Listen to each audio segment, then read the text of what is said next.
You're about to listen to TADPOG, Tyler and Dave Play Old Games. It's a comedy video game podcast. We would like to stress that the hosts are not experts and are really just very crass commentators. Seriously, this is an explicit podcast that happens to talk about video games sometimes. So please enjoy this pretty okay podcast with Tyler and Dave.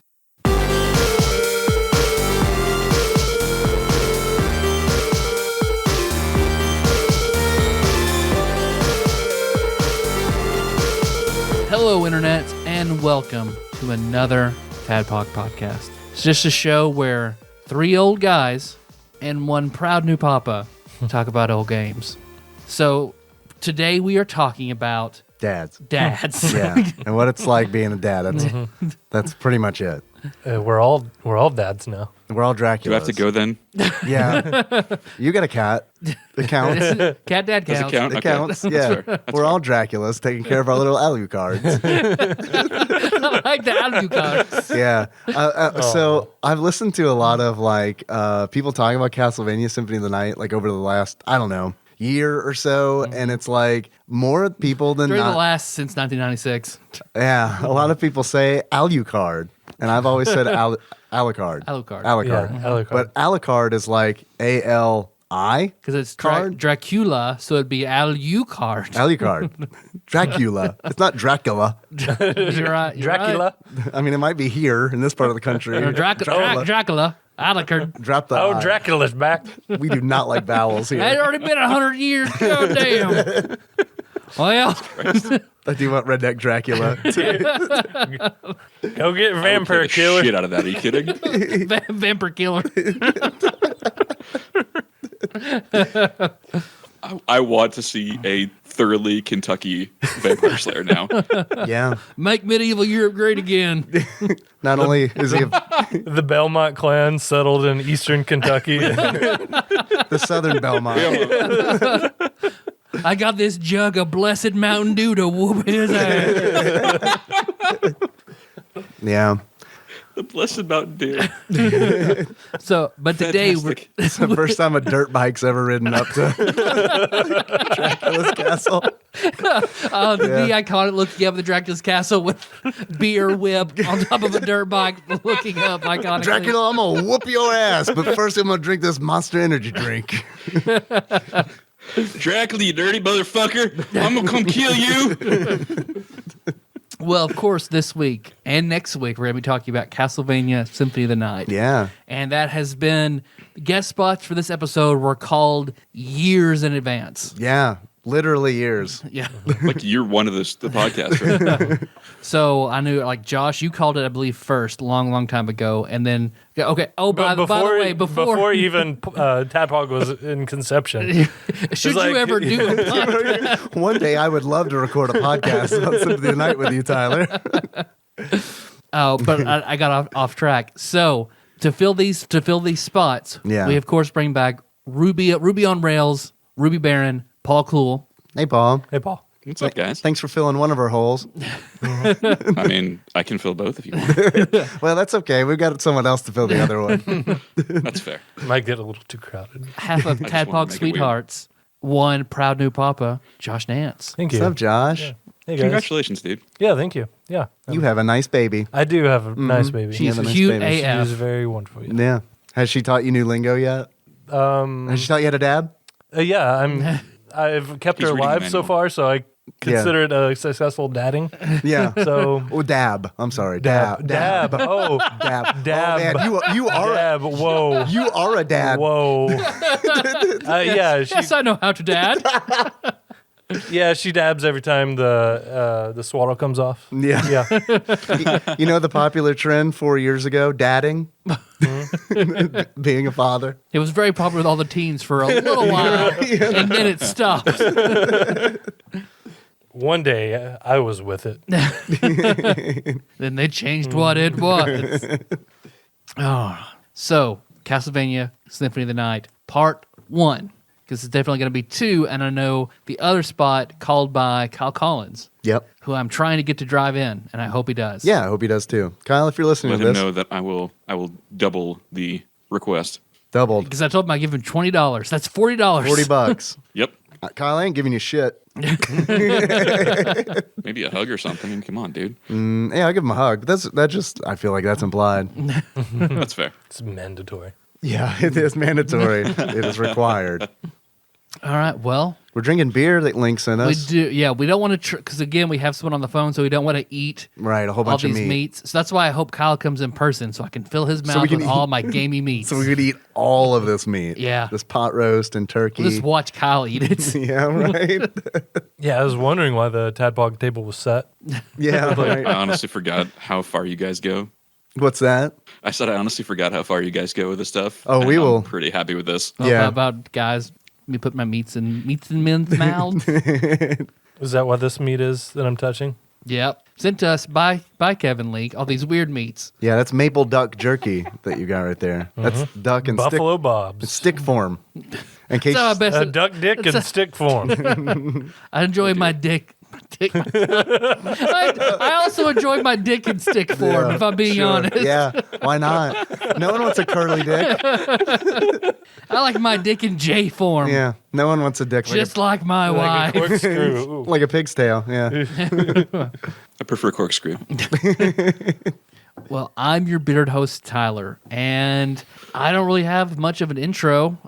We do have, because there are three of us here. I gave the other beer to Brandon during our Patreon episode. So Link has sent us his favorite Wisconsin beer, Central Waters Brewing Company Stout Brewers Reserve Bourbon Barrel. I typically don't like bourbon barrel beers. I haven't tried this yet.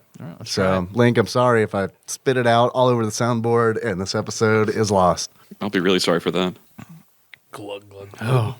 Nope. I Not a fan. don't like beer. This does have tastes besides ashtray that I normally associate a beer with. So as far as beers go, this is up to the top of my list for not total ashtray. Yeah. I do like stouts, but man, anytime I see bourbon barrel on the side of a beer, it's like I'm not gonna like it. How would you describe the taste of a bourbon barrel beer? Not good. I just hate it. I know a lot of people like it, and it's like I don't even think it tastes like bourbon or anything. I mean, Since Drew and Bailey aren't playing games and telling me about beer, then I guess we have to do it. yeah, the responsibility falls on our shoulders. The yoke I of kind of beer feel like I tasting. should admit to it. Yeah, I'm actually not a bourbon fan at all. I'm just not into it, but this doesn't taste bad. I kind of like this beer. I like bourbon when I want to get drunk fast. You can have this one. Sorry, you can have this one if you want. No, it's okay. You want to get all like beered up? Because I don't think Tyler's gonna drink his either. No, 3 beers will send Josh home. It'll be a fun game. Hey, Nicole, let's see if you see him again. You got a plan, right? Fun game. Godspeed, pal. Single Godspeed. mom. Tonight we're playing Single Mom. I'm just gonna pour a little bit of this rum in this Coke Zero can. There we go. Yeah. That's what Daddy needs, right? It's kind of a satisfying sound. Yeah. Yeah. Well, Do that closer to the stick to my mic. scotch. I want to hear. Yeah. I want to hear more. No, to put more rum in it. Want to hear the sound? this is actually the flask that Tyler gave me Yeah. a long time ago. I think I'll just stick to the scotch. Yeah, stick with the scotch. Although I'm going to drink this beer, but because I love you, Link. I love you too, Link, but I am not gonna drink this. Maybe beer. it won't. Maybe it's because it tastes like ashtray with a little bit of caramel in it. Yeah. So there He's you go. gonna drink it, but he's gonna be Better. angry the whole time. Yeah. yeah. I'm every like somebody sick you hear me go. It'll certainly make the podcast interesting. Well, anybody have any intros? Anything you want to talk about? Stories? The new babies? Anything? New babies. New cats. Babies. Tell us about your baby, Josh. Yeah, I've got 2 cats. Yeah. Yeah, Tell us about I know, those. yeah. I've met those. Yeah, you have. Yeah. No, I mean, I'm not going to talk about my baby on the. I mean, she's great. That's about all I'm going to say. She's great, but I'm fucking sick of her already. She doesn't go anywhere. She plays shitty games. Go to work. She tried to stick a fork in the electrical outlet the other day. Yeah, What the shit? I mean, we could nix this whole Castlevania thing and just talk about my baby if you want. But That's fine. Yeah, Okay. fine. Let's do it. That's what Paul signed up for. I got nothing better to do. Castlevania, baby Nance. I'm all for Dude, it. I'm here for you guys. You can talk about whatever the fuck you want. Her middle name is Castlevania. Is Yes. that correct? Yes. All right, good. Fantastic. Fantastic. Well, your Good cat, choice. your cat is named Richter. We can throw that out here. Yes, Yeah. actually, I do have a cat named after a Castlevania character, Victor Belmont. You're Yeah. Richter's dad. You're not Dracula. You're not Alucard's dad. What's your other cat's name? Lydia. I feel like I don't know if I've seen that cat. Like Lydia Dietz. Lydia is actually a lot braver than Richter, as it turns out. Richter will go and hide anytime he thinks somebody might be at the door. He's gone for hours. Yeah, I cat sat Richter once. Yeah. Never saw him. Yep. Yeah. Why Lydia, not Maria? I named Richter. Nicole named Lydia. Like that explains it. She's not a huge Symphony of the Night fan. Yeah, I don't know. I'm assuming. I don't know that it was named. She was named after the Lydia off of Beetlejuice. Or not, but I like to think of it. So can we say your baby's name, or do you want to keep it? I'm gonna off? keep it. Yeah. Okay. I think- But can we say That's what fair. it's not? What I expected it to be? Sure. Yeah, I also expected it to be this thing that it's not. Lydia was one on my list of what I expected. Lilith was the other one. Oh, I thought you were that I talking thought it about. was gonna be. I thought you were talking about the sex of the baby. Oh, I totally thought you were having not a girl. baby Riker. Yes, Riker. Yeah. I think pretty well everybody thought it was gonna be a boy, but nope. Surprise. Which I'm But impressed. I'm very happy that she's a girl because I liked the girl names that we had picked out way better than I did the boy names we had picked out. What were the boy names? You joke about Riker. Riker was one of them. Yes. Eventually, I nixed that one pretty quick though. But Teach that boy to play a trombone. yeah, Jorah was up there too. And grow the best Yeah, beard. Cecil was I think Cecil, I like that, our yeah. top runner. Roman was another one.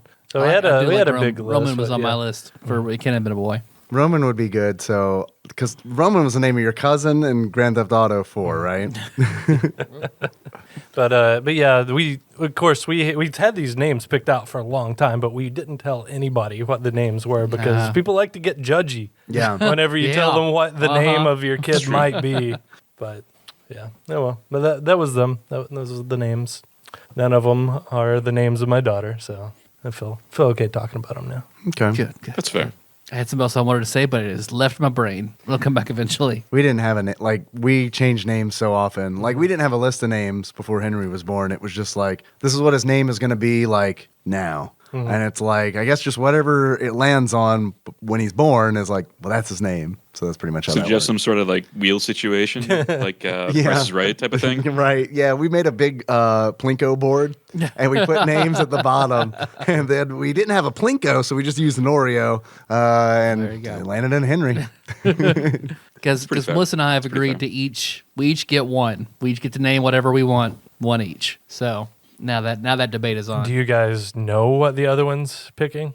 Or is it going to be like a surprise? I think she's pretty much set. Okay. So you know what hers is probably going to be. Yeah. Because it'd be really weird if you guys picked like the same The name. same. We just like 1, 2, 3. Thomas. Oh. Looks like we got two Thomas. Three Thomas Festus. 1, Thomas 2. Thomas 1 and Thomas 8, so they don't get jealous. Since you had a girl, we will be taking what you wanted for a boy. What Nicole wanted for a boy, her favorite boy name. General Leo. General Leo. Perfect. General Leo and Emperor Gastal, my twin boys. One of them looks like a Cocker Spaniel. The other, we furiously try to figure out how we can unlock as a playable character. So you just have a curtain, like a black curtain around them the entire time, so you have to unlock them later on. Exactly. Yeah. We just paint them entirely black. a silhouette. We'll wash it off when we unlock them. Right. Your child is Noob Saibot. Yes, And Paul, you have a cat, I do. What's I your do. cat's name? That's Olivia. Olivia. She's an asshole. Yep. Yeah, a lot of cats are. Cat things. Yeah. What do you have going on, Paul? Tell us what's on in your life. Oh God. Frankly, working, just doing streaming. I go to work, I come home, I stream, I go to bed. Yeah, you stream a lot of Overwatch, right? I do. Pretty much Monday through whenever I Friday. catch you, that's what you're playing. Pretty much, yeah. So out of the last I 50 have- episodes of TADPOG, what's your favorite? Yes. You're busy. I get it. I Yes still is- love you. Yeah. I am a terrible, terrible, terrible listener. You donate on Patreon, so I don't give a fuck if you listen or not. That's right. You get $10 a month from me, man. I was like, Paul, does Paul do I on need to Patreon? update Then my credit card. I'm still his friend if he doesn't listen then. Love you too, buddy. How about you, Dave? What up?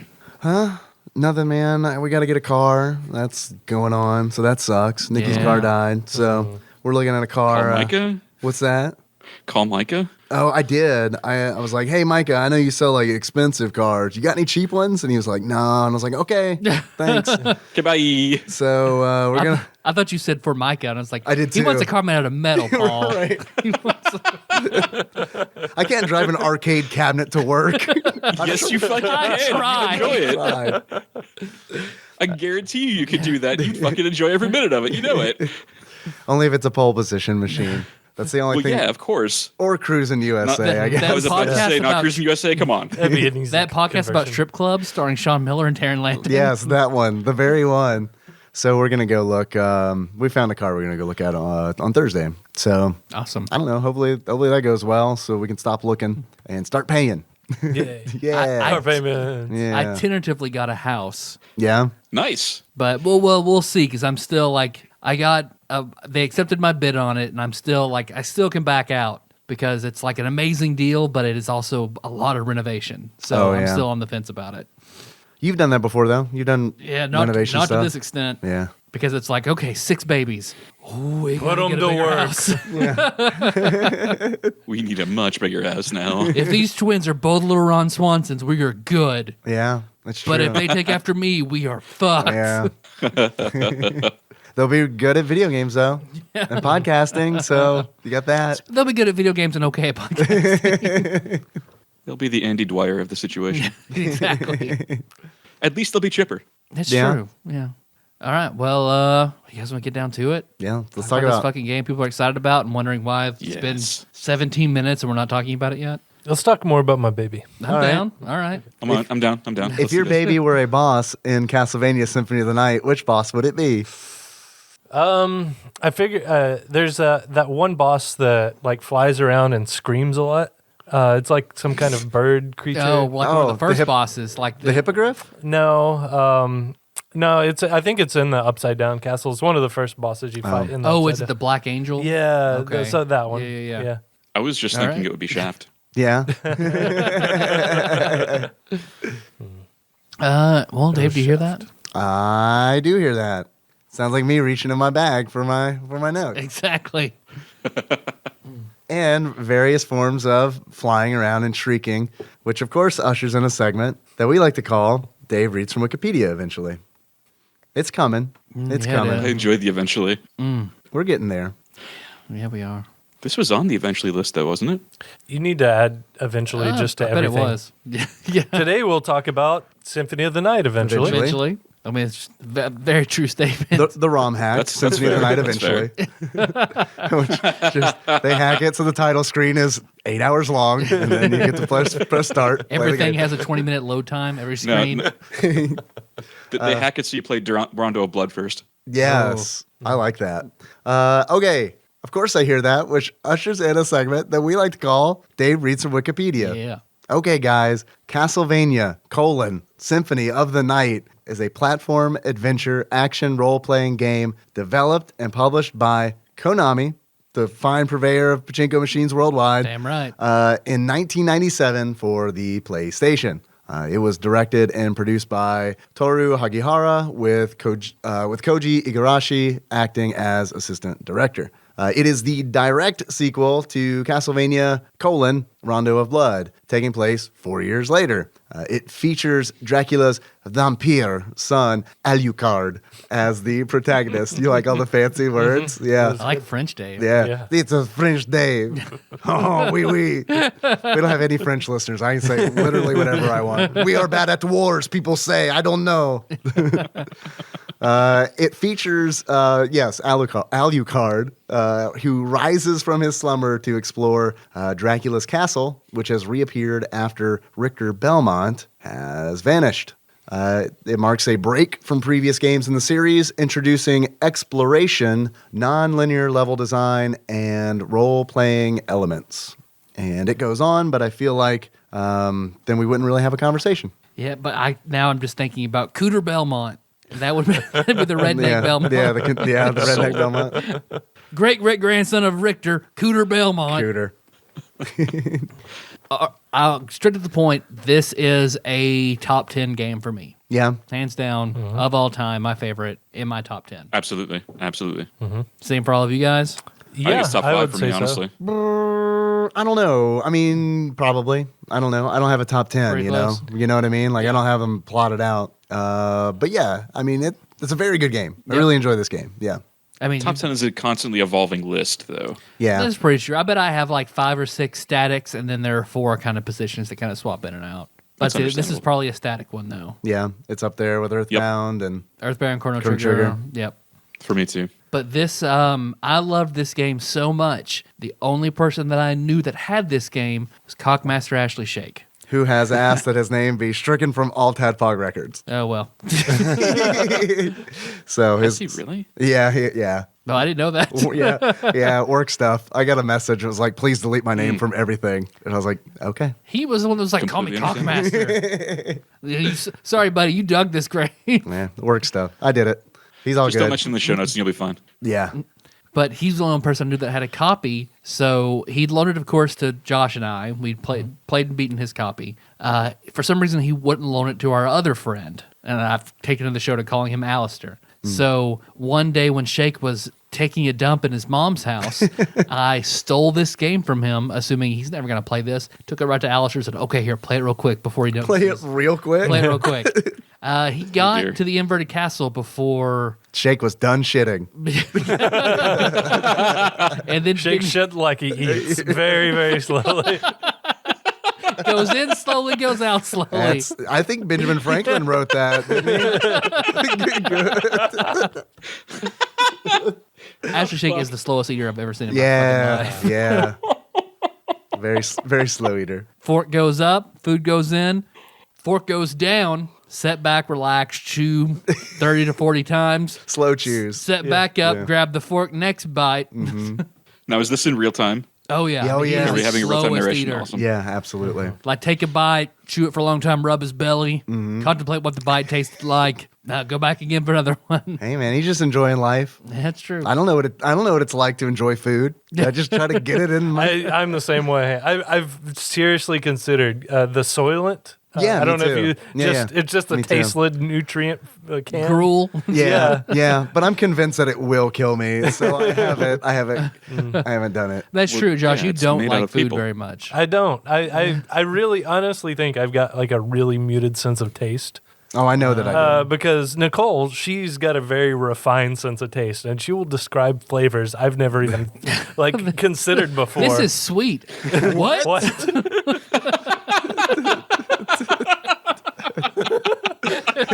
Josh knows 2 flavors: cold and hot. And only then warm and cool. I do think texture is more important to me than taste when okay. it comes to things. So, but yeah, it's Have I got something for you? You must fucking hate guacamole. Yeah, what do you think about guacamole? I don't eat guacamole. I so, don't yeah. think about it at all. Yeah, I That is the really texture don't. of warm snot. I would love this if this was the moment we all learned that you do not know what guacamole is. Guacamole. Yeah, Guacamole? you guys did a podcast on it. It's kind of like Symphony of the Night, but more Mexican. It's actually a pretty You're not accurate wrong, description. man. You are not wrong. That is actually a pretty accurate description. I'm almost positive that's what we said on the show because I remember like when we were saying it, I was like, "Is this culturally insensitive? I hope it's not, but because it is true." Well, I remember Mexican people were overjoyed about representation in Mario Odyssey. Like all the white people were like, Oh, "Oh, yeah. that's cultural appropriation." All the Mexican people were like, "No, it's awesome to be represented in a game." Yeah, they did that with Speedy Gonzalez too. Back in the day, Yeah. they took him off the air, and all the Mexican people were like, "Bring him back." It's really What the awesome. fuck are you doing, dude? We were watching that shit.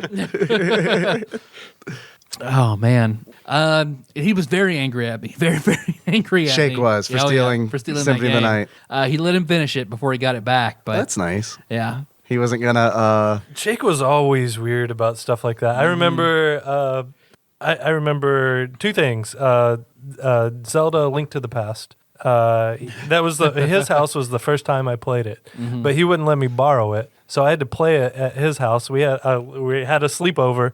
He went to bed. I just stayed up all night playing it, trying to beat it. And then Final Fantasy VII. fuck He let me play. He did this to you, I Yep, think, too. did it to me Okay. too. Have we told that story? It's probably been a while. He let me play through the first part of the story. Anybody who's played it before, there's a scene where a bridge explodes. Spoilers. and Cloud, the main character, falls off the bridge. You can bring that bridge back. Did you know that? No, you resurrect it. Only the Japanese version. Oh, fuck. But Cloud falls like into the darkness, and Shake just at that moment he reaches up, hits the power button. What happens? You want to find out what happens? You got to buy the game. Go support the game, Josh. Oh, God. Yeah, he was Square needs your money. He was that friend. Yeah. for Josh and I. I was going to ask if, like, his parents were, like, really protective of his belongings, because, like, mine were. Like, I remember when I'd go to, like, a sleepover or something like that, and I wanted to bring, like, a Super Nintendo controller or something like that. My mom was always like, put your initials on the His controller. initials were on everything. Every CD had his name. I feel like he didn't do that, though, until he went to college. Oh, yeah. And then he had it because he would loan stuff out to his floor in his dorm. Gotcha. Well, that makes sense. I mean, he wants his stuff back. Yeah. I get it. But I remember, I lost it again. Damn, Link, your bourbon barrel beer. That's some good beer. It'll come back. The thing I used to do when one of our loaned out games was take a picture of the person holding the game. That way you know who took it. So you can give it to the police when they don't give it back. I like it. What's up? So you can give it to the police when they don't return it. Yeah. Would no. It's just like, hey, fucker, you have this. I have photographic evidence. Please give it back now. Tyler and I used to borrow each other's stuff all the time, games, whatever. I had 364 for like 2 years. Yeah, by the time we went to college, our stuff was just interchangeable. Yeah, like I had stuff from his like years back. He had stuff of mine from years back. Yeah, yeah. Where Jacob, you come over to mine and Jacob's house. Is that mine? Yeah. Oh, cool. Especially D&D books and miniatures. I feel like. Oh, yeah, that was just homogenous. Yeah. That's the closest to communism we've ever been. It was working. It worked great. Shake did loan me his Nomad, though, which was surprising. Wow. His Nomad and Shining Force 2, which that collectively was much more expensive than Final Fantasy 7. But You had to supply your own batteries. I remember being so pissed off, though, when the PlayStation came out trying to play Final Fantasy 7 because I thought that controller was the weirdest fucking thing. It's like, how could you even play games with this? And now it's like, oh, I didn't even know what the N64 controller was going to be like. Oh, yeah. N64 controller was... I mean, to be fair, like before DualShock, I mean, I don't know. I hated the D-pad on the PlayStation controller. Like, this is the fact I couldn't wrap my mind around. They're 4 separate buttons. Not knowing that, pull a cover off of like a NES controller or whatever, and it's like, well, there's just like 4 fucking sensors here. So it's pretty much the same thing, but it feels different. But Symphony of the Night. Let's do it. Again, yeah, one of my most favorite games ever. It was very defining to me. It opened up how I can enjoy like an action RPG. Because until that point, I was just heavily into RPGs, and that was it. Right. Like I didn't give a shit about anything else but an RPG. So this had enough RPG elements that I felt comfortable, but then to incorporate other things that kind of opened me up to different kind of games. Like what? What elements did it have? Just like, well, the platforming and the action. Like, well, I'd played Mario, but like really to exploring your map and sort of the Metroidvania style. And I played this game before I ever played Super Metroid. So this was new to me. This whole exploring the castle, each area unlocked kind of thing was totally new to me too. This I'm glad we're bringing up Super Metroid like right off the bat, because you know that I will spare no expense to bash Metroid. Man, this game is so much better than any Metroid game. I mean, Symphony of the Night is like, I don't know. And when I was streaming it, I was asked this is better. I'm a fan of the most of the Metroid games. Yeah. But yeah, this game is better than any of the Metroid games, sure. I was asked, like, why do you like this game so much, Dave? Because you don't like Metroidvania games in general. And my answer is, first of all, it's very grotesque. It is, like, as far as, like, 32-bit pixel art goes, the detail in this game is astounding. Yeah. Like, it is, it's amazing looking. This game looks fantastic. And I do think that it's, like, it's in that I mean, it's timeless. I feel like it's timeless. I really do. Yeah. Because it's not trying like really hard to be. There's not much on the PlayStation that I can put that moniker on, but Symphony of the Night's one of them. And it's because it's 2D for the most part. There are 3D elements, and it's like I know Sony was like pushing Konami, where it's like you got to have 3D elements because we push 3D on the PlayStation. Hey, we'll put a 3D coffin in there, but that's it. Yeah, exactly. The 3D coffin when you save, and like I believe the sword familiar is polygonal with a texture on it, and then like some of the backgrounds and stuff. But I mean, like other than that, it looks great. Because it is a beautiful game, and I feel like this is the jumping off point from what Castlevania 2 laid down. Yeah, Absolutely. yeah. So I feel like that's where Castlevania 2 was, I mean, not, super well received, but it laid down the important base for this game to happen. So it took everything that I think was set up and just made it infinitely better and how it should have been. It's how I feel about Mother and Earthbound is how I feel about Castlevania 2 and Symphony of the Night. Because like if this is what the developer had in mind, they just didn't have the tech at that point in the earlier version. Yeah. So and I strongly feel that way about the original Mother. Because it feels like Earthbound, but just like, they couldn't quite make what they wanted. Castlevania 2 suffered from poor translations moving from Japan to the States. And like you said, the tech just not being there yet. It wanted to be what this game is. And this game has aged incredibly well. Like you can go back today, pick up your controller and just play this for hours. Like I was talking to Dave before the show, and I was saying that I had sat down after work, and at 6:40 I checked my watch frantically, like, oh shit, did I miss the call? Yeah, the game is super addictive because it is one of those where it's like, and that's another thing to compare it to like when I played Metroid or Super Metroid in Symphony of the Night, because they give me a map and it's like I want to fill in that whole map, and because of that, it's like I'll be ready to quit. I'll like beat a boss or something to be like, it is late and I need to stop playing. Then I open the map. I make the mistake of opening the map and being like, well, like 2 rooms over, it looks like there's a hole in the ceiling. Maybe. So let me go check that out real quick and see what's there. So I don't know. I feel like I didn't really get that. I certainly didn't get that out of Metroid for the NES because having no map is just like, it's not even an option. But I mean, also, I feel like it's more fun to go through, and there's more fighting in Castlevania Symphony of the Night, I feel like. Yeah. For me, this game has a lot of replay value. So much, in fact, I've been kind of lax on it the last couple of years, but generally I play through this game at least once a year. It's one of those therapeutic games for me. But yeah, I mean, I play the shit out of this game. Yeah, you do. I've bought it I don't know how many times for different platforms, emulated a lot, but I did not buy it for the PS4 market. I was this close to buying it. I was like, $20. I just had a baby. Maybe. And I actually had bought a few games before that too. So I was like, I can't really justify. You were thinking about getting Castlevania Requiem. Yeah. It's got the new voice acting, which is What is a man? Well, no, it doesn't have that. I was about to say, what's the difference between I mean the dialogue has changed because like I guess Enough talk, Dave. how about you? Yeah. I mean I don't think it's it's not the game without that.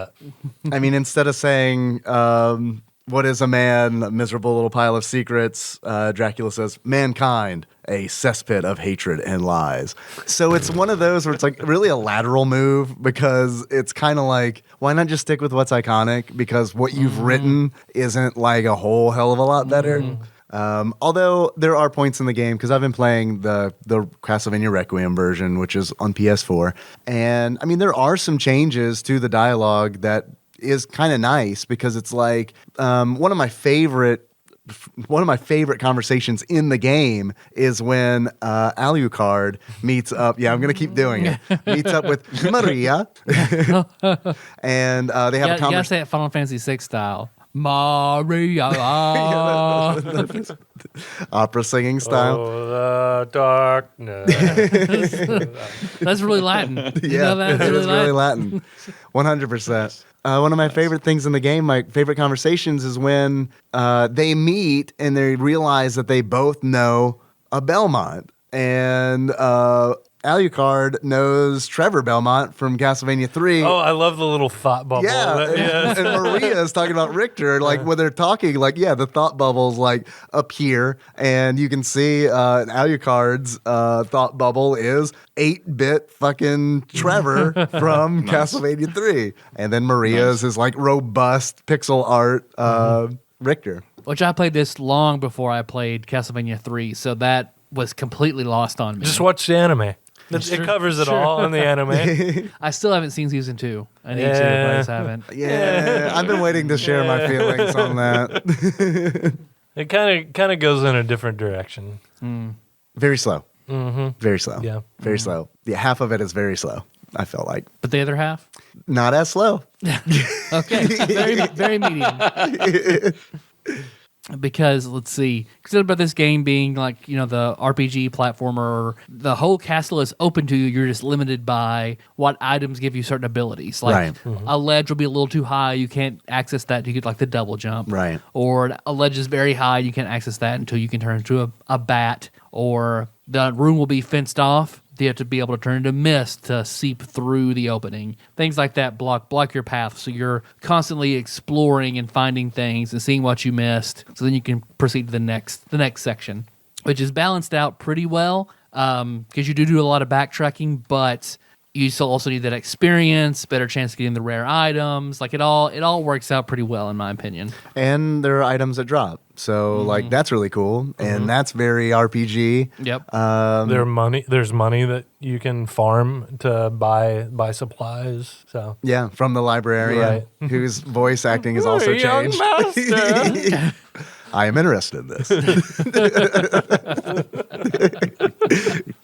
Which has also changed. So it's like all like the little like, I don't know, That's man. kind of disappointing. It is a little disappointing, but at the same time, it's like the game itself, like the mechanics and everything. I mean, they're still the same. I love how this game starts. This like we haven't really talked about the story, but like the game starts and it's like it starts off real strong. It starts out. It's the end of Rondo of Blood. You're playing as Richter and you fight Dracula like you fight him in Rondo of Blood, and it even like I love it because you can't be Maria, which you can't be Maria. not at the very beginning. Oh, really? Even in the Saturn version, you can't. But you start off as adult Maria. Right. Because I've borrowed my brother's Saturn, so I'm playing through the Japanese version where you can be Maria. Yeah, that's awesome. So, Nice.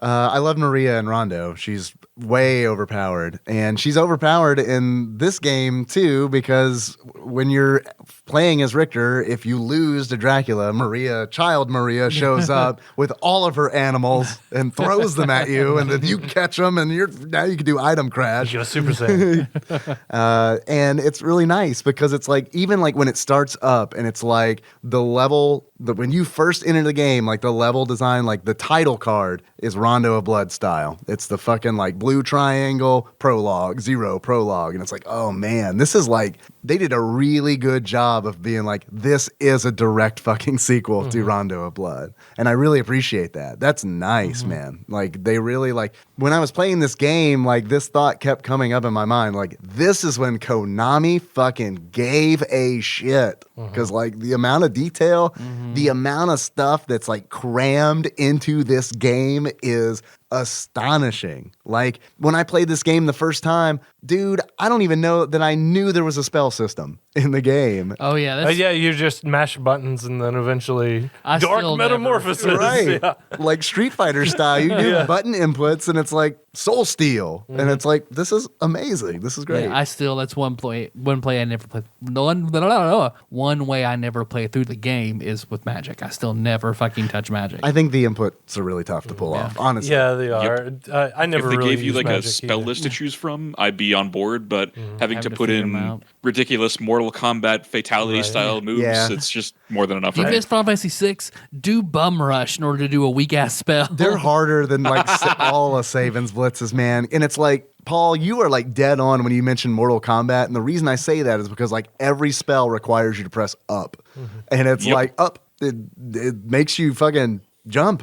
So, I mean, it's like one of those where it's, or throw your sub weapon, I mean. So it's like, it's one of those where it's like every time I try to cast a spell. It costs you something other than magic. Right. Like you're using up your items. Yeah. I'm fucking, Magic should always cost you something, John.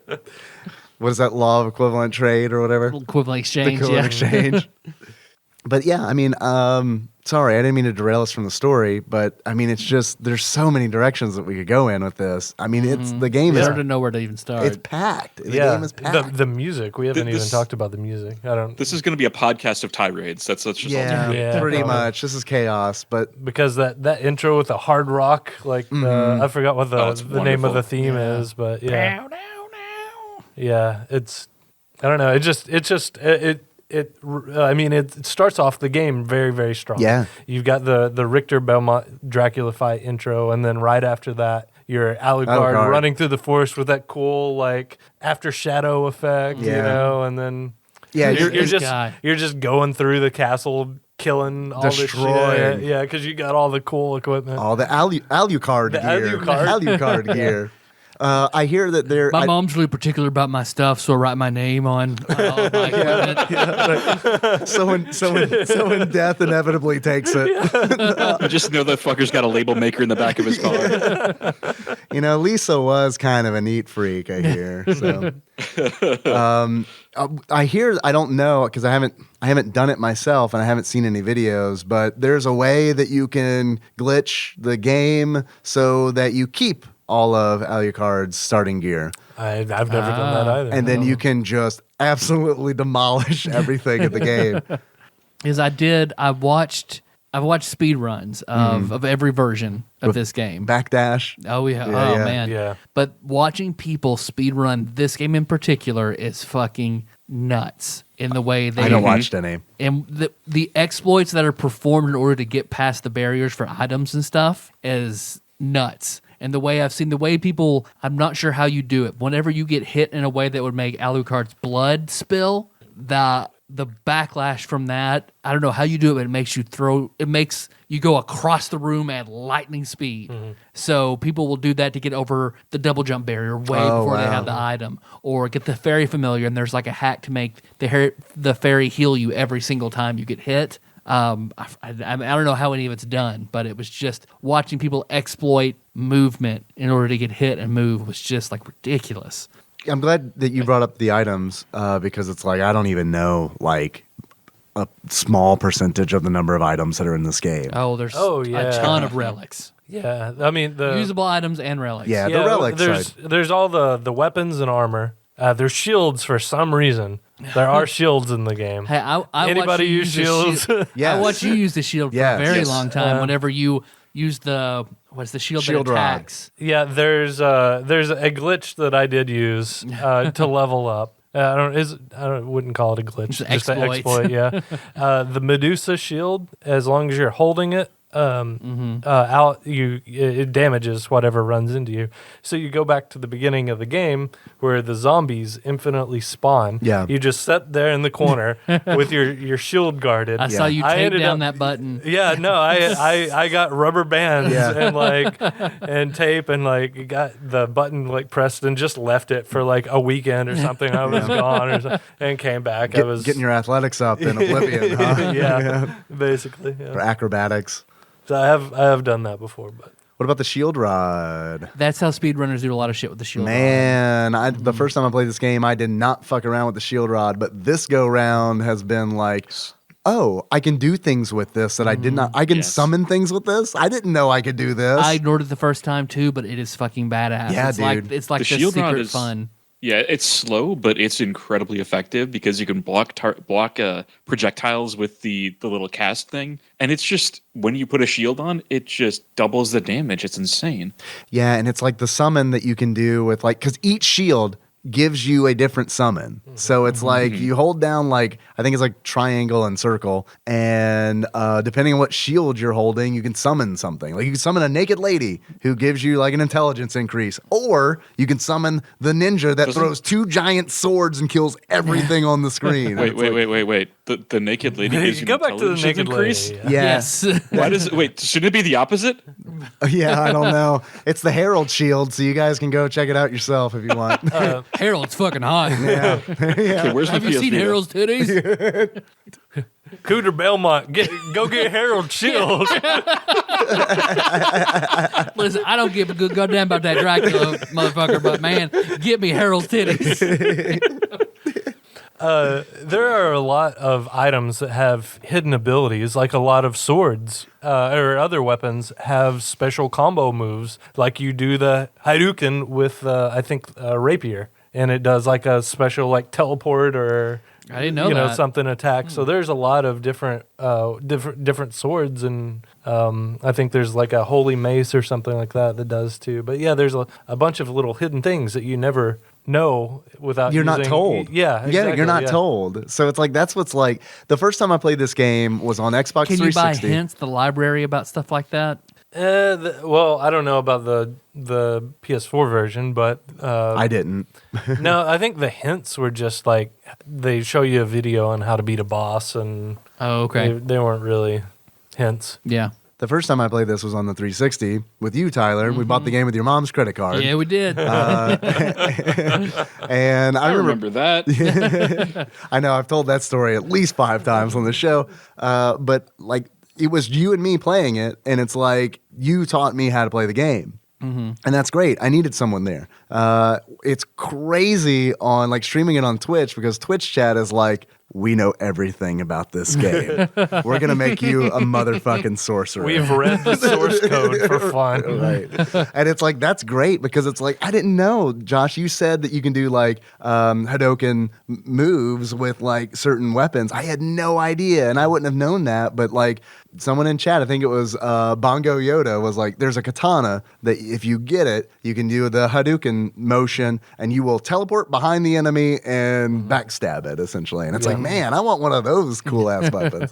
Instead, the first time I played this game, I got Something I'd never heard of. the Crusagram, Oh, my Oh God. yeah, which is a sword that's like you every just get 2 of them, and Dracula's dead within seconds. Yeah, that's the weird thing is like that's a super rare drop, but if you get it, like your game is broken. Yeah. So I'm kind of torn about it. Yeah, I mean the first because I got it on like they drop. There's like a 0.5% chance they drop off like a ghost called a shmoo, and I swear it was like the first one I killed. Smooth's got a secret. It's a pretty low drop because I remember farming it for a long time. Yeah, you just random. Hey, what is this little thing right here? I equipped it, and then the game was over. Yeah, and I'd never it's seen kind anything of- like it until you showed me. And I was 'Cause like, where did you get You this? press the Honestly, attack it's kind of button. misleading because it's got a low attack for a weapon. So by the time you get it, it's probably a much lower attack than your whatever current weapon you're wielding. But Shield rod, it's- let's be honest. Yeah, but it's gonna attack 40 times to Yeah. your 1 attack of the Yeah. other weapon. I mean, yeah, you press the button, and it is like 40 attacks happen at the same time.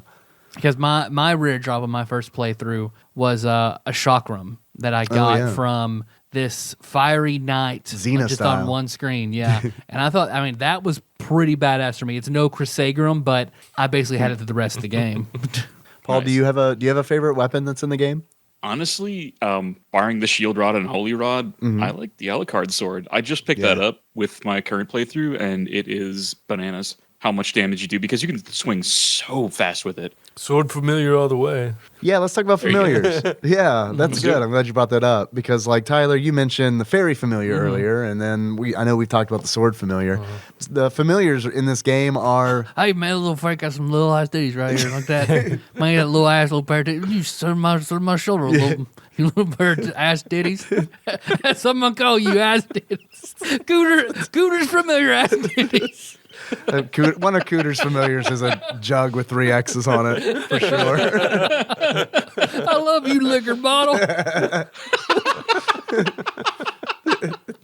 Mama's milk jug. Can we just have Tyler do the rest of the podcast in that voice? Yeah, here he needs the rest of my beer. He's about to finish his. Oh, This is the good stuff. But the familiars in the game are one of the kinds of relics that you can collect, and they are like familiars in like a tabletop role playing game where it's like you get this little creature that essentially does small things for you, and it levels up as well, and yeah. then does increase more things the more you work with it. So if you pick one and really go with it, Right. it can do powerful things later on. Sure. And it's like, it's like on top of leveling Alucard, you're also leveling something else. So it's like, it's just like, oh, more content. It's like, oh, there's more stuff they've crammed in where it's like, oh, I get to level this now too. Okay, that's cool. But there's a bat familiar who flies around at you as you travel. Have you ever noticed if you turn into a bat with the bat familiar, A heart appears. Yeah, it flies up to you and little hearts appear. Gets a little frisky, and then when you transform back, a question mark appears above. Is it gay if I turn to a bat and then I fuck a bat? Whenever you use the ghost familiar and transform into anything, just a bunch of question marks appear. It's very confused. Oh, I didn't know that. Yeah, I don't roll with the ghost familiar that often. Yeah, that's probably my least used. I forgot about it. So. I would, basically, I would use the fairy until that one spot where you have to use the demon to like open Which the secret is area. weird, but yeah. And then I'd use the fairy What's again. this here? I think I'll press it. Yeah. Then once I got the sword familiar, it was that. Yeah. There's one more familiar, I think, and that is the End Demon, who is essentially Cario. It's 100% looks like if Wario was in Super Mario World, they took that face and put it on the demon familiar. And it is very much like, is this a jab at Nintendo? Because it is like very out of place. Man, I don't remember that. I don't either. I have to finish my playthrough. It's a very, very difficult one to get. Yeah, it's the one that's like at the very top. You got to do like a whole bunch of like super jumps, I think, if I'm thinking of the right one. It's in the right side up castle. Oh, okay. Which we haven't talked about that yet either. And as many times as like very early in this episode, I feel like we haven't talked about the story yet, and then I abandoned that thread. Yeah, this is one of the games where optional areas, like doing something, getting a secret optional area, that wasn't unheard of in this game. What is unheard of is like half the game. Like you could finish the game halfway through the game. Yeah, and just never know. Yeah. Yeah. It is true. It is kind of obtuse. You could just do that. That'd be the ending you always thought you had. Like the bad ending kind of deal. Like if you didn't know that there was more game to it, it'd just be like, well, that's over. I'm missing something. That was a good 6-hour Castlevania game. Yeah. Okay. Story. Castlevania. Story. Let's do it. All right. So, the castles come back. Alucard decides to go and destroy Dracula. Yeah. Because the Belmont hasn't showed up. Is that the case? I mean, it's essentially Richter Belmont is missing. Castlevania's back. Yeah, no Belmont. He's got to do so it. he Yeah. goes. Okay. And Maria's also going to find him. Who is better than the both of them put together, but Yeah. okay. So as you progress through the castle, Death fucks you up, takes your equipment. So Alucard, There you go. Nailed it. making his way through, and you will occasionally run into Maria, who is also exploring the castle, trying to find out what happened to Richter. So beyond that, then the story just becomes the search for what happened to Richter. Right. And you do run across Richter. He is the I've never seen it before. yeah, I just showed Josh the End Demon. There'll be a link to that in the show notes. It's only in the Dracula X version and the Japanese version. That's probably why you haven't seen it. See, I didn't know that because I've never seen that. I didn't know that because I'm playing the Requiem version. Oh, that's totally Nintendo. Yeah, I mean it's It's in 100% has to be. Yep, it's in that Japanese, the Japanese version, that version, which I think the version you're playing was based on the Dracula X version. Okay. Yeah, that makes sense because that was what the re-release for what, like PSP or something like that. Okay, that makes sense. But yeah, you do run across. Sorry to like derail. I just had to show you that fucking familiar because it is ridiculous. You do run across Richter, and he's actually fighting you, which is kind of surprising. You meet him in the Colosseum. He summons forth fiends from hell that you have to fight, which is the werewolf from Rondo of Blood and the Minotaur from Rondo of Blood. And then once you beat them, he disappears. And now the hunt is on to find Richter, really, and find out what the hell is going on. Because he claims to be master of the castle. Right. Yeah, exactly. Which is a big fucking deal. Because, and I guess technically he is. Because he is the master of the right side up castle. And you find out that he's being mind controlled by a necromancer by the name of Shaft. Damn right. Damn right. And if you don't have special glasses and you go to fight Richter, when you go to confront Richter in Dracula's bedroom, in his boudoir, you will get the bad ending. And you'll get an ending. And you just murder Richter. Yeah, you just kill Richter. But if you go through a certain sequence of events and collect 2 rings and wear them and figure out the riddle of like where you need to wear them, Maria will show up and be like, yo, dog, here's some glasses. Wear these when you see Richter because there's an illusion. There's illusions afoot. And then when you do that, if you do that, and you go up to Dracula's bedroom, you see Richter there, but you also see the green sphere of Shaft's influence floating above him. So once you kill that, then it's revealed that there is pretty much another castle that is parallel to, I assume it's like in a pocket dimension or something. I don't honestly know how that works. But it is essentially, it's the castle that you've just traversed in its entirety, flipped upside down. Which I think is a simple thing to do, but also just innovative and badass. It's and absolutely perfect for this game. Yeah, and it is kind of mind-blowing the first time I experienced it, because it's like, man, I didn't notice that this game is designed in a fashion that it could be played both right side up and upside down. Because like the castle does not change. It just flips upside down. Which is an ingenious way to add more gameplay value without having to add more assets to the game. And I mean, in one regard, yeah. But on the other hand, a lot of the enemies in the upside down castle aren't palette swaps. You know what I mean? Yeah. Like they're like there's entirely enemies. Different enemies. Yeah. You don't ever see in the right side up castle. Yeah, and they're all harder. New bosses, all different bosses. Yeah. And the bosses you've already defeated become just commonplace enemies in the Reverse Castle. Which is always always great frightening. because you're just like, wait, what? You're right. Yeah, I know. And that's usually in a beat 'em up. That when I get to that point, it's like, oh man, shit just got hard. I got to beat the fat guys with the barrels, like as regular enemies now. Shit. At least I can bark as this wolf, though. Yeah. Look, you want to talk about the forums? Yeah. Yeah, that's good. Man, we'll bark at the damn moon, man. All right, what was your favorite form? Poison mist. Poison mist. Nice. It's just invincible an attack. Yeah. But it costs a ton of mana, though. yeah, but use it sparingly. And the forms are relics, like the familiars are relics. And you do have a lot of options of like different, like not just different weapons to fit your style, different spells. You've got these different forms you can fight in, because you could fight in bat form, wolf form, poison mist form. Yeah, I really like wolf form when it is running. Yeah, when you get like, because not only do you get forms that you find these relics that give you different forms that Alucard can transform himself into.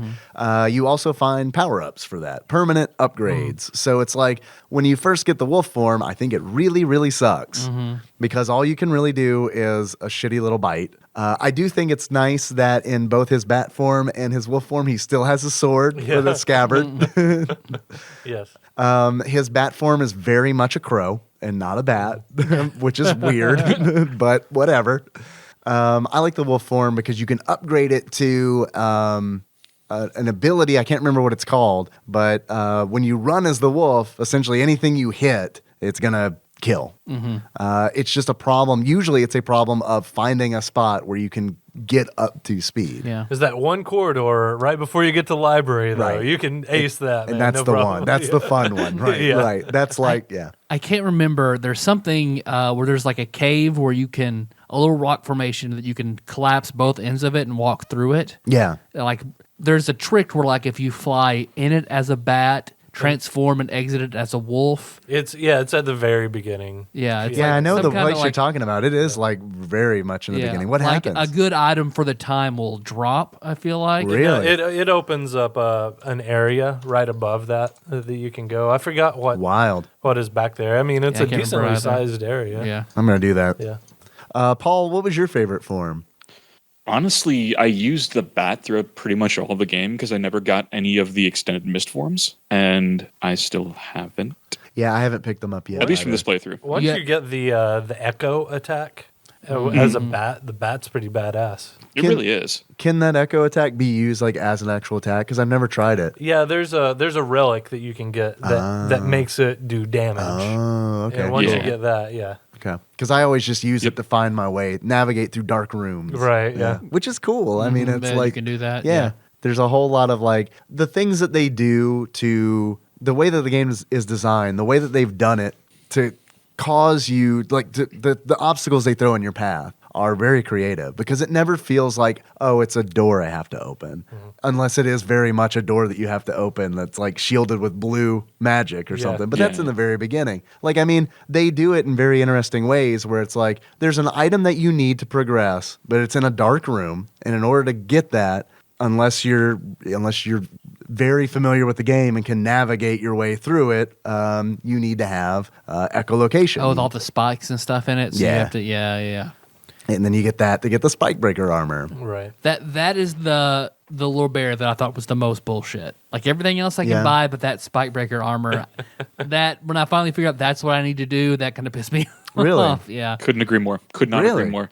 Yeah, Wow. there was. It felt like it was just needlessly tacked on. As opposed to like, I mean, okay, yeah, there are going to be some Yeah, it things you does. can't quite jump to, so it makes sense you get. Yeah, it does. It does feel a little lazy. Yeah, Yeah. because you're in this area with lots of water. You're on a little rickety boat going through. You fall into the water. You take damage and you die. Unless you get the whole Unless the holy you get the holy symbol, which is a mermaid. It's a snorkel. or snorkel. Yeah, yeah.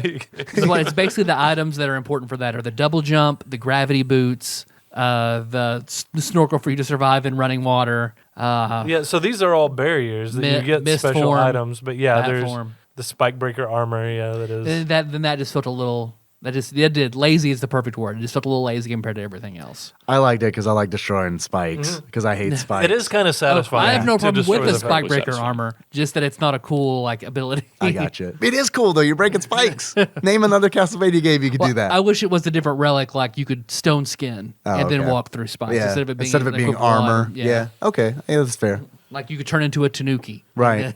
So like the big problem you have with it is that it's not a relic. Right. It's an item. It's something that like then will lose its value, and I'll never. I don't know. Yeah. You don't have to walk through spikes again. Right. Yeah, Right. because you've got enemies attacking you, so you wear this way underpowered armor now, and you're going to get hit for a lot of damage by the enemies. Or so it's. And or you- you can just poison mist through it and not take any damage from the spikes. So. Yeah, the problem with that is opening the door at the end of the corridor. Yeah. But I'm sure, Tyler, you probably know this from watching speedruns. You can, when you exit the mist form, drink a potion immediately, and it'll grant you a frame of invulnerability, and you can open the door and go through. Ah, okay. I haven't done it. I just hear it's a thing you can do. That's something that we talked about. There being a lot of items. There are a lot of food items. Yeah. Oh, yeah. Yep. Unnecessarily so. Yeah. Yeah. And meal tickets for random food items. Orange. Ooh, you got a pizza. Is there a Shiitake. pizza? Yeah, there Oh. is. Yeah. Shiitake. Yeah. My favorite is just the random fucking shiitake. Yeah. And I didn't know what that says. Like shit take. Shit take. Oh, Cooter Belmont. Yeah. Ain't Man. no shit tanks. I can just picture Cooter Belmont walking through. What the fuck's a shit take? Shit take. Well, I mean, I can't be that bad. I got some phone pizza I got- here. I'm pretty good. I really want somebody that has artistic talent to draw Cooter Belmont, like challenging Dracula's castle. With acid pitties on his shoulder. Yes, please. Yes, please. Yes, please. I will pay for this. Not much, like maybe $5, but I'll pay for it. We definitely need to commission that. Jonathan, there you go. Yeah, challenge. Jonathan Chandra. The gauntlet has been thrown. Nice.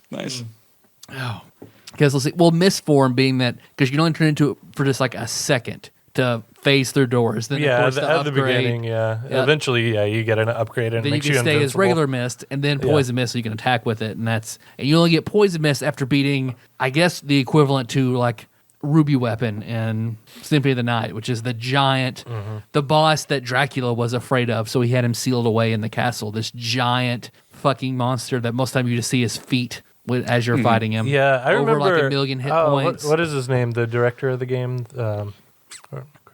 I can't think of it right now, but he did. I remember seeing an interview with him where he was talking about this. He built that boss specifically because he wanted a boss that you had to acquire like certain items to beat. You couldn't just go into it with skill alone. You had to be prepared. It was a quest, to do it. I Which think it's is called the Galamoth. Yes, the giant lizard that shoots lightning. Yeah. It's a no Grand Falloon, but I just fought that earlier, and I was like, I'm gonna nope out of this. Yeah, there's a helmet that you can get somewhere. I think it might have something to do with the go in like as a wolf and come out as a bat in that really? one area. Yeah, I think that I think that's what it is. It opens up that little area where you get like a tiara or something that makes you not only immune to lightning damage, you heal from lightning damage. So it makes the fight a lot easier with him. And they have potions. You have consumables where you can like gain resistance to elements and stuff like that. Like and healing potions where you can heal yourself. Which are all like, I'll be honest, like really cumbersome to use because you do have to like anytime you want to unpause the game. Yes. Anytime you want to use a potion or a food item, you got to pause the game, go into your equipment menu, and equip the thing that you want to use in one of your hands, and then get out of that menu, unpause the game, and then press the button. And then you probably want that thing back in your hand that you were holding, so you got to pause the game again to go back to the menu to re-equip your shield or whatever the fuck you had. That is like one of my biggest complaints about the game. And otherwise, I think like that really honestly, I think like that needs a quality of life improvement. You get the duplicator. Yeah. And that way you just keep using that item over and over and over and over and over and over. I have played through this game so many times, and it takes so fucking long to farm the money to get that duplicator, but I've done it every single time. I just feel obligated to do it. Well, duplicator and then 2 powers of sire, and like, all right, may as well have 2 Chrysagrams. Yeah. It's the barrel circlet, by the way, that heals the HP with lightning. Okay. Because what? Go ahead, Paul. No, that's good, please.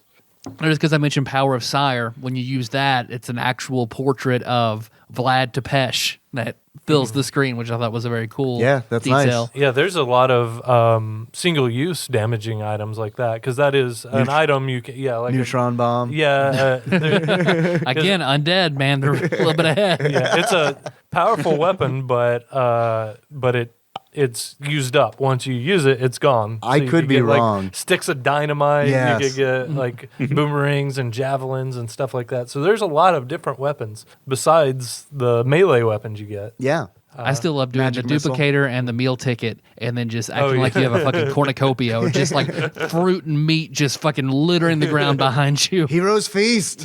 There you go. I like the. I like to think that the neutron bomb is actually a Metroid reference Maybe, yeah. because it kind of It looks. kind of Oh, does. that yeah, makes it kinda sense. Explodes like that. Yeah. Never thought about that. I think I'm trying to think of all the skills for the familiars, and because we didn't really hit on the sword familiar at a high enough level, Sure. you get it and then can equip it and actually use it, Yeah, which and is it's one of way the most more powerful. It's as far as just base attack. It's the best sword in the game. You know, Chrysagram probably outdamages it because it hits so fast. Yeah. But but sword familiar, is. Do you remember the most powerful armor in the game? Was it the walk armor? The walk armor. Oh yeah, man. armor. Walk armor is I great. farmed and got God's. It took me forever to get the God's Garb, which is ordinarily the most powerful armor, unless you have the walk armor and a fully explored castle. Yeah. Then that is the most powerful armor. Because Go for a walk. the walk armor, the way it works is the more of the map you've uncovered, the higher the defense is of the armor. So it's like if you've got a fully cleared, like, dude, the moment I got, because this is like one of these games, and I know I mentioned this earlier, but it's like when I see like a little tiny hole in the map, like a little nook. I'm like, there's something hidden there. I gotta go check it out. So it's like, even by the time I got to the upside down castle, I've explored like, I guess almost all of that map. I still need to go to get that tiara that gives me like lightning immunity, which I didn't even know about until we were sitting here talking about this game. It's perfect because it's like, it's an extra reward on top of like uncovering the map, just the satisfaction. Cause it's like, uncovering that map is honestly like the closest thing that I can describe, like I can liken it to. This is gonna be gross. It's fucking picking a scab, because it is just like, it is just satisfying to be like, yep, that's all. It's fucking human centipede, man. But yeah, man, I mean, it's great. I love this game. I do. Hell yeah. I love this game. No, this game is amazing. In all its ins and outs, this game is amazing. And we're still only scratching the surface. I mean, Yeah. we're almost out of time. But I mean, because we still have bosses and the different areas of the castle. Yeah, and the do you guys have music. a particular favorite area? Yeah, I want to talk about the areas, Okay. at least in the right side up castle, and the bosses too, because you've mentioned a boss that I definitely want to talk about. Paul, one of the best bosses in video game history, in my I opinion. agree, 100%.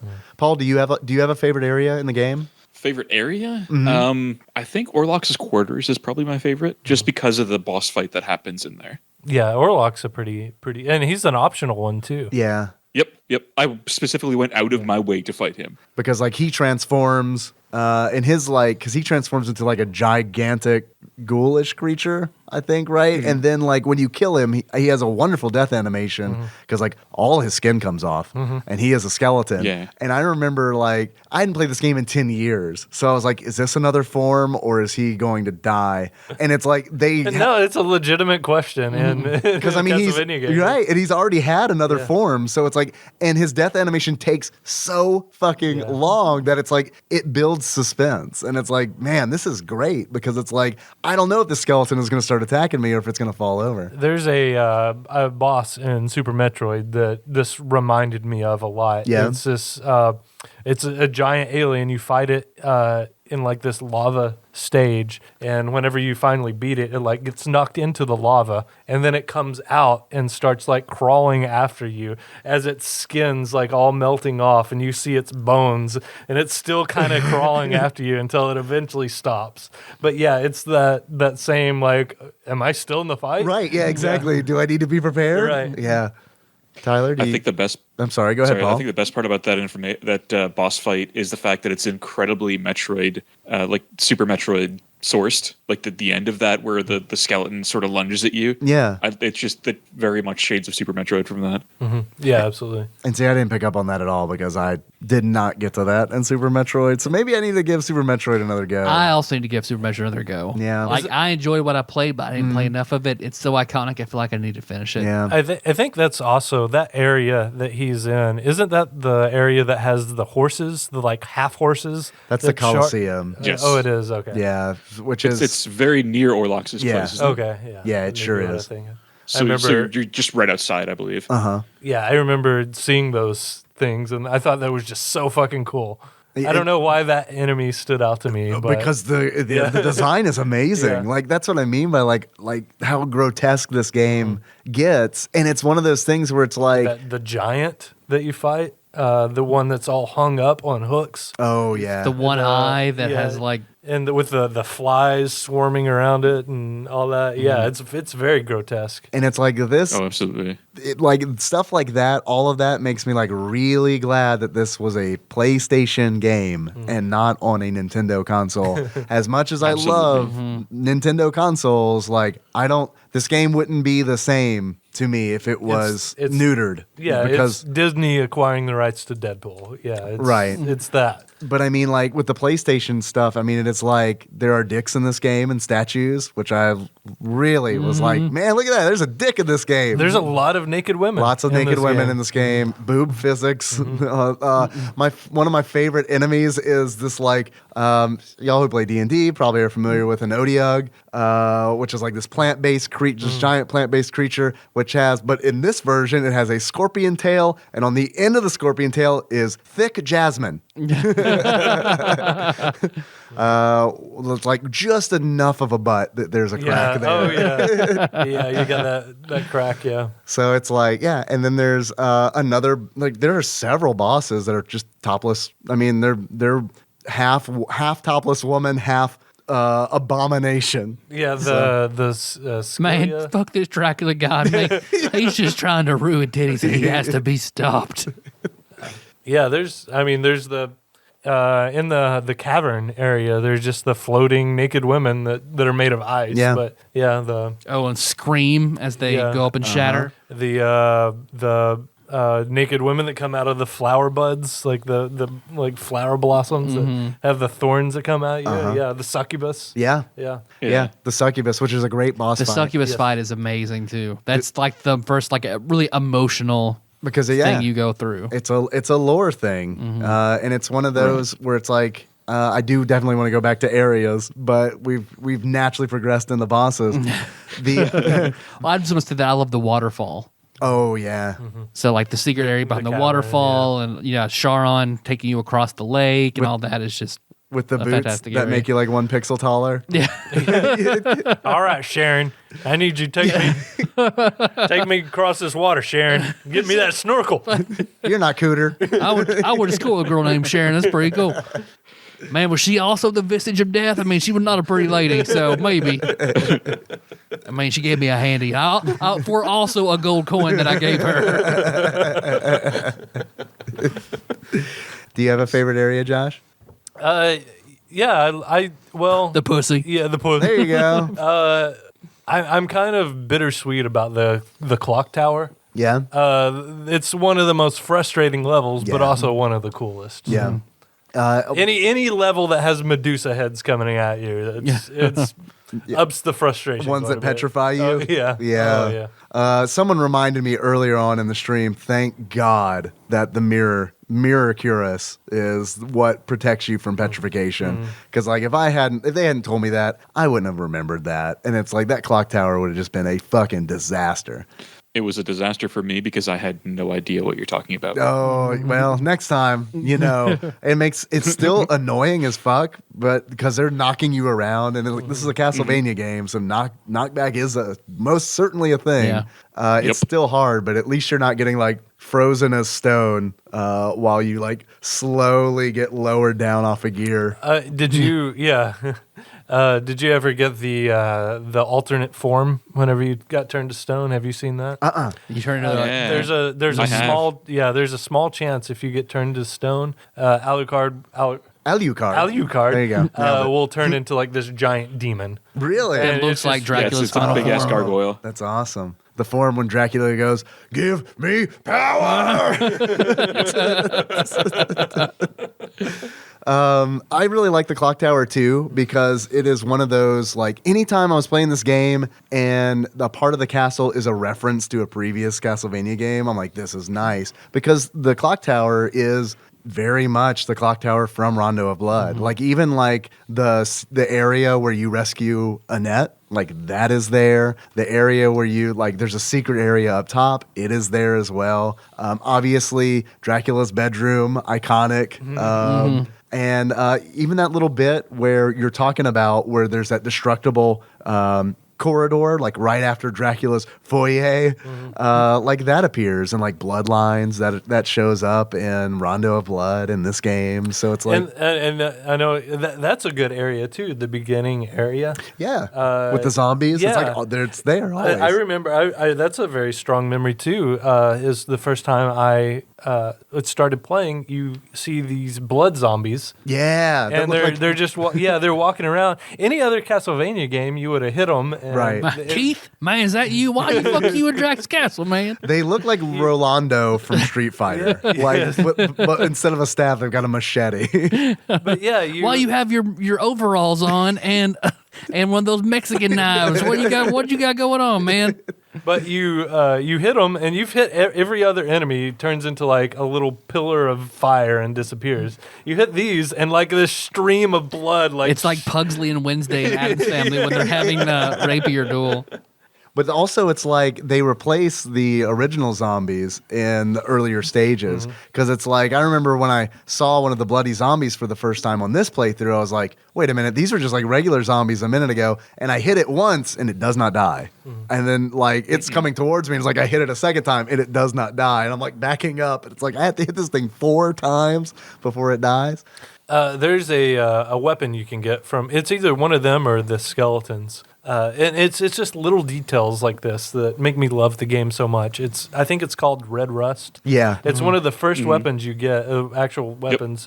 Every now and then, if you try to draw your weapon, you attack with it, it gets stuck. Oh, yeah. It's rusted shut. That's So, awesome. yeah. It's also a shitty sword. Like, it has shitty attack. Because Yeah. it's like, I remember, like, because it drops, it's this red sword. And it's like, fuck yeah. A new weapon. It's a red sword. And it's like, I almost equiped it. And I was like, but I, thank God, took the time to, like, look at the stats. And I was like, oh, this is garbage. There's that one item that lets Alucard feed off blood, but so few enemies in the game actually bleed. Like any enemy that spurts will heal. I gotcha. Will heal him, which I thought was badass. But like hardly anything spills blood. They literally have to bleed in order for it to work. Yeah. It's like 85% skeletons. Yeah. Other than that, like other than the references to other games, the areas that reference other games like directly, probably my favorite area was the library just because of the music. Yeah. The library music is very different than the rest of the music in the game. It's almost like peaceful, which is kind of off-putting a little bit because like everything else is like very like opaquely evil and wicked, and like this kind of has this like almost like tranquil feel to it. So you can't say library without me remembering Library. selling zircons to the Cooter has no business in the library. Cooter, you're redder than a strawberry. I see, Dracula. You have created the one room in which I have no interest or power in. Just going to the librarian selling zircons and just hearing the sound of you selling all those items. And thank you. Thank you. I am interested in this. Oh. Does anybody, I don't remember, but there's like this little tunnel behind the librarian. Does anybody know what that is for? Can you come up out of that in a certain form behind the librarian? Yeah, there's some item back there. I don't remember what exactly, but yeah, there is some kind of item back there. And the loading screens, when you're going between areas, yeah. you'll see just a hallway for you to walk through that has CD Up at the top center. of it. Yeah, it's pretty commonplace now to put like something in a loading screen now in games. But yeah, that was one of the first games that did it. They had like instead of just a black loading screen or something, they had something a corridor. Yeah, and Or- it's nice. It does kind of like it does. I always kinda, wondered if something was supposed to be there. well, I think it sucks because like the music stops. Yeah. And it's like one of those where it's like, I mean, that's also, I guess, could be a nice effect to build suspense. But when I know it's going to do it every time, like when I'm just traversing the map and it's like, well, I'm going to go from this very beautiful music to just like dead silence for a few seconds. Yeah, I don't know. I mean, yeah, it's nice. It also something that I really hate to nitpick. When you pause the game to do your equipping and unequipping, the music stops. And it's like, this sucks, man, because it's like, I just want to hear just play the music while I'm going through the menu. While I'm doing the most boring thing in the game, I'd like to hear music, please. Yeah. Yes, that would be wonderful. The soundtrack of this game is one of the best soundtracks of any video game. Like, I fucking love this. This I could listen to on repeat like I could listen to Earthbound and just listen to it straight through. Yeah. I do want to talk about, we put a pin in the succubus conversation. Succumbus, right. Let me get my facts straight. I definitely want to talk about that, and I want to talk about bosses, specifically bosses in the regular castle, the right side up castle. Yeah. Can I mention one thing? Yes, please. So specifically with the librarian, there's a room underneath him that if you have the super jump, you can super jump repeatedly up into him and get a few set items from him. Oh, really? Oh, yeah, that's right. Yeah. I remember you actually bump into him and his chair like rocks and everything. Yeah. Yeah, you can launch him up into the air. He drops a Dracula tunic and an Axe Lord armor, like two useless things in the Dracula tunic. The Axe Lord armor you can actually use to become an Axe Lord, I believe. I think, I'm not positive because I've never done it, but I think isn't that one of the things where, like, when you finish this game, when you've got a finished save file, you can enter the name in Richter and play as Richter. I think it works the same way as the Axe Lord, because you can also play as one of those. Yeah. Which, man, the fact that you can play as Richter is just like, oh, I love it. I love it. The first time I did that, It's hard. it is hard, but it like went from it all of a sudden felt more like a Castlevania game to me. I read that's why the designers included it. So Oh, people who man. wanted more of a traditional Castlevania experience, Yeah. Richter mode. And that's why Richter Belmont is my favorite Belmont. It's because like that was a nice little gift that was given to me where it's like you had a lot of fun with this game, you get to play it again, and it gets to feel like more of a Castlevania game than it just did. And it's like, fuck yes. So it really has everything. It is such a well-rounded game. Yeah. Here you go. Play this incredible game again as a Belmont. Yeah? Yeah. You want to do this? All right. It's pretty amazing. Now, the succumbus. Yeah. In the game, there are Stuck on this succumbus. there are rooms that you can save the game, and usually they're like essentially a gigantic 20-sided die that's in a room. You walk up to it, and then you're encased in a polygonal coffin, and your game is saved. Josh, I'd like you to know, And you're restored. yes, which is Your super hit important. points and Your stuff, hit yeah. points and stuff is restored. It's very important for me to point out to you that my character's name was Josh Fort. Yeah, I did watch Rondo of Blood. The stream I did with Jacob. Yeah, the TADPOG church. Yeah, so I did. So I was very appreciative. Continue. I was when I started up Symphony of the Night, I was like continuing the adventures of Josh Fort. Josh Fort, the vampire. There is Delightful. there is a room in the game that has one of these giant D20s in it, except it's a different color. I think it's like a green or something like that. It's like a bright color. And when you go to interact with it, you fall asleep. And you are trapped in a nightmare where you see Alucard's mother about to be burned at the stake. And she tries to convince you to go against the humans and destroy them. And that's when Alucard is like, you're not my mother. My mother would never say this. And it is revealed that it is a dream succumbus. Which is a fight that I think would be really, really super hard if I did not have the double jump. It's one of those fights where it's like, I was trying to think back, like the logical steps, like the sequences I had to go through to get to this area, to get to this fight. And it's like, is it possible to get to this fight without having the double jump? Because if it is, I don't know how I would beat this boss. Yeah, because she's pretty much airborne the whole time. Man, you get down here. I'll come on your fucking bat wings. You get the fuck down here. And she has this like Carnage symbiote attack with her wings, where like her wingtips turn into like red daggers and like shoot off across the screen. Yeah, like everything's in black and white, and you guys are in color. It's a very, very cool moment. Yeah, it's really cool. Very memorable boss fight. Would you say? I think they all are, honestly. I think all the boss fights are extremely unique. They're very well done. They're all pretty challenging. Yeah. Number one being, of course, 100%. the Grand Falloon. Yeah. Yep. The giant Zeppelin made out of corpses. Yep. Yeah, that's in Dracula's basement. Oh man, I remember walking in that room just filled with corpses, and then a giant ball of corpses, and every time you hit it, dead bodies are falling off. It just, man, the first time I saw it blew my mind. But it was so amazing. In Requiem, that unlocks an achievement. Let the bodies hit the floor. Nice. Jesus. But yeah, I mean, I honestly don't think you would see that on a Nintendo console. Oh, fuck no. Like, I mean, Fuck that no. boss, I feel like would just be 100%. Be the Grand Balloon, and it would just like Balloons, like they come at you and pop and damage you. Yeah. Maybe nowadays, considering the Switch is so indie friendly, you would have seen it, but not back then. Not by any stretch. For real. Well, we're about at time. Do we have any last comments or achievements? Anything we want to? I've got a bunch of achievements, but I'm going to save them for the next episode Finale? when we wrap up. I forgot about achievements. So Paul, I mean, do you have any? I know you're not going to be on our next episode, so I want to give you the opportunity. I figured you guys would do that in part 2, so I did not prepare any. Okay, cool. Sounds good. I do want to thank you guys for having me back on. It has been so long, and I am super grateful because I've missed you guys a lot. Hey, you called this episode, man. Yeah, for real. Yeah, you called it way back. Like, way back. Lannister always pays his debts. Regardless.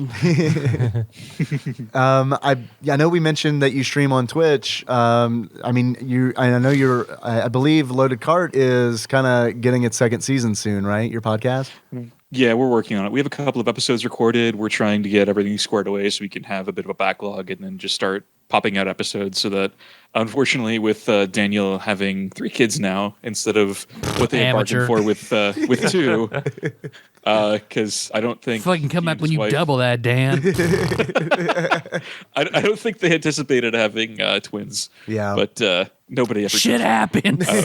I know, dude. I'm gonna play that sound clip back when your children are born. Yep. I'm gonna walk into. I'll be like, oh my God, 6. Come on. I'm gonna walk into the hospital room with my Bluetooth speaker. Shit happens. Shit happens. Shit happens. Shit happens. Hi, Melissa. How are you? Shit happens. You've got to do it on a yak back. No one expects twins. It's I'm gonna do it on a talk boy, actually. Perfect. So I can distort the voice. So, Paul, where can everyone find you, your podcast, and you on Twitch?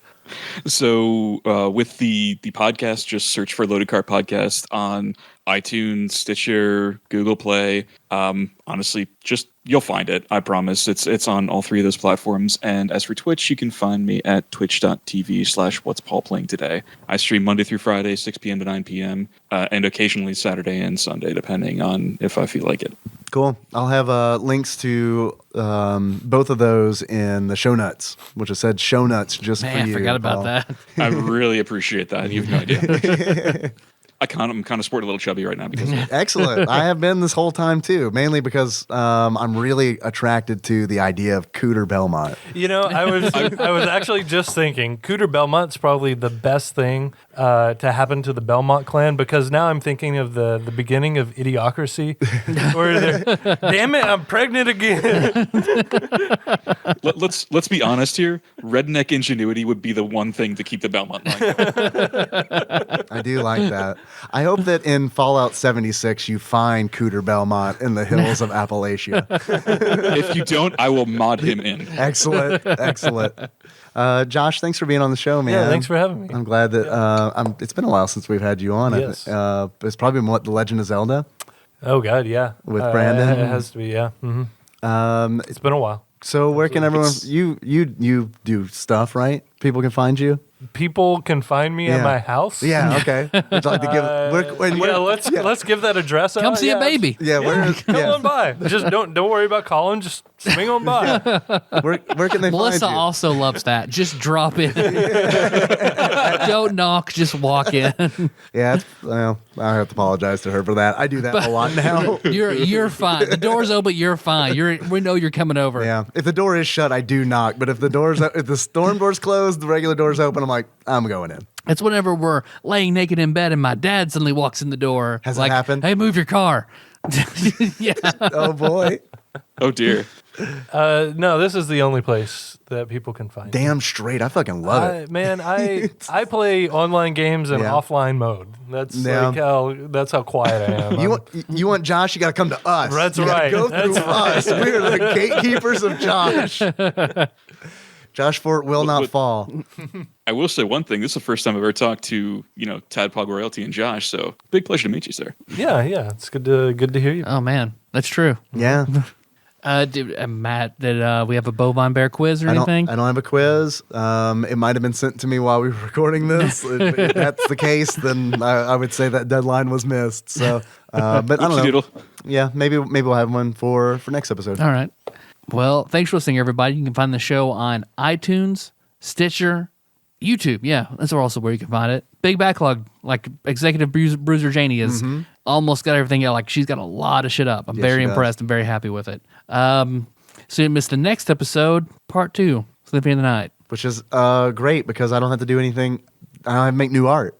It's true. It's wonderful. I just got to just put Just put it up. Make MSN your art Paint, now. Put Cooter in there.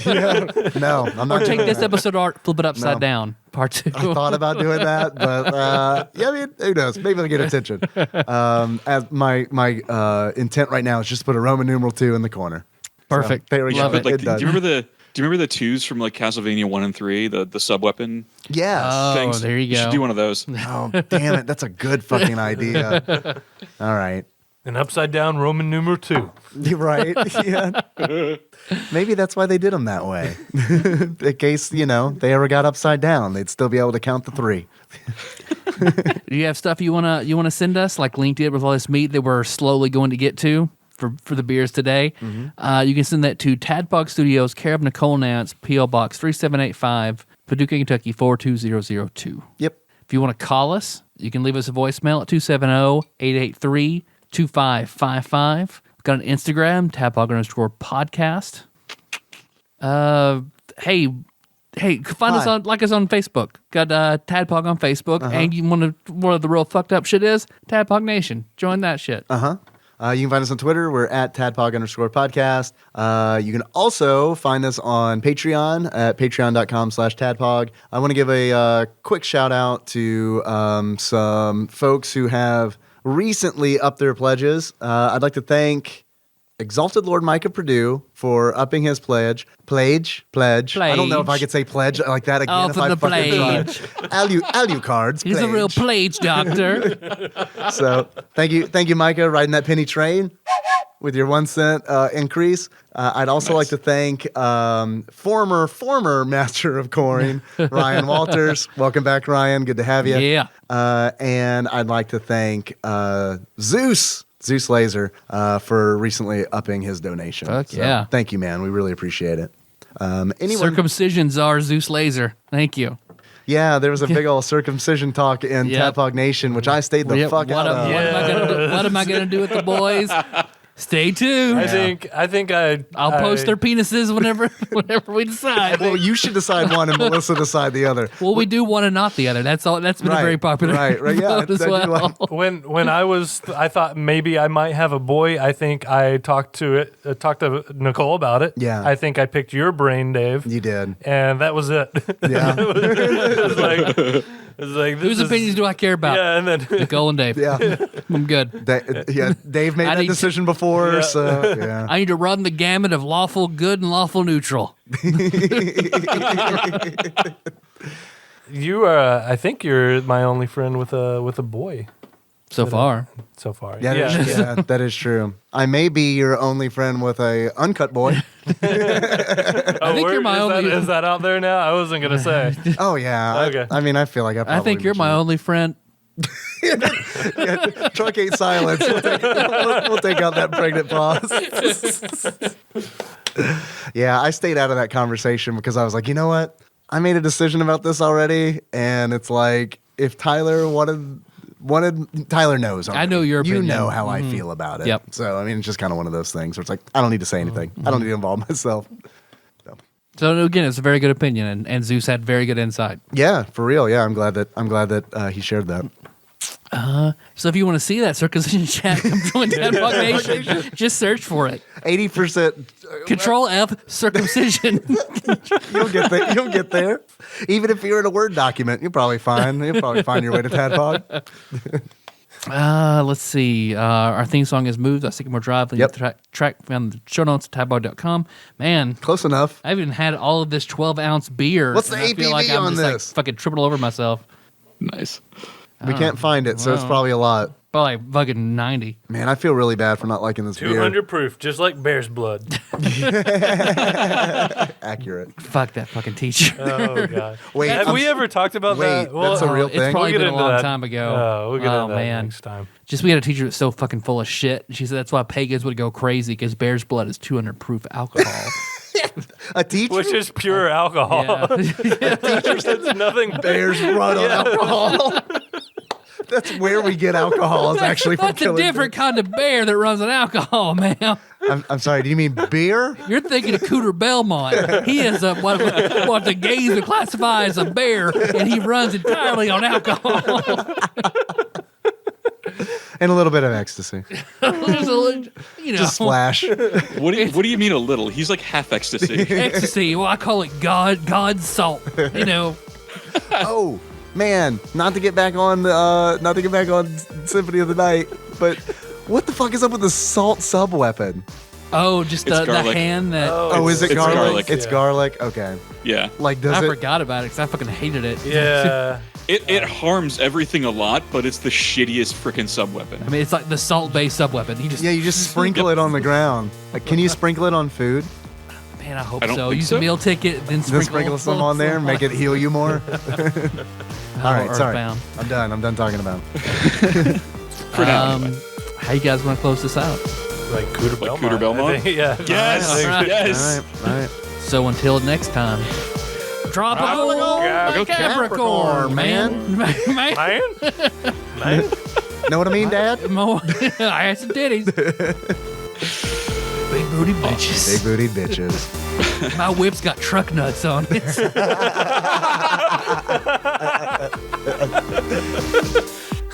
There's a whip out there somewhere that has truck nuts on it. Like, there's no doubt in my mind. Oh, it'll fuck you. Yeah. Oh, it's gonna fuck you real good.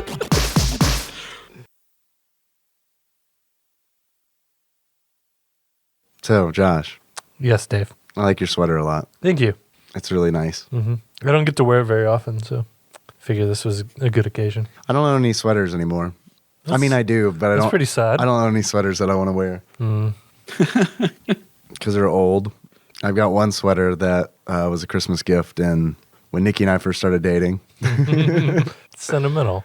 I is. feel like the right sweater though is transcends time.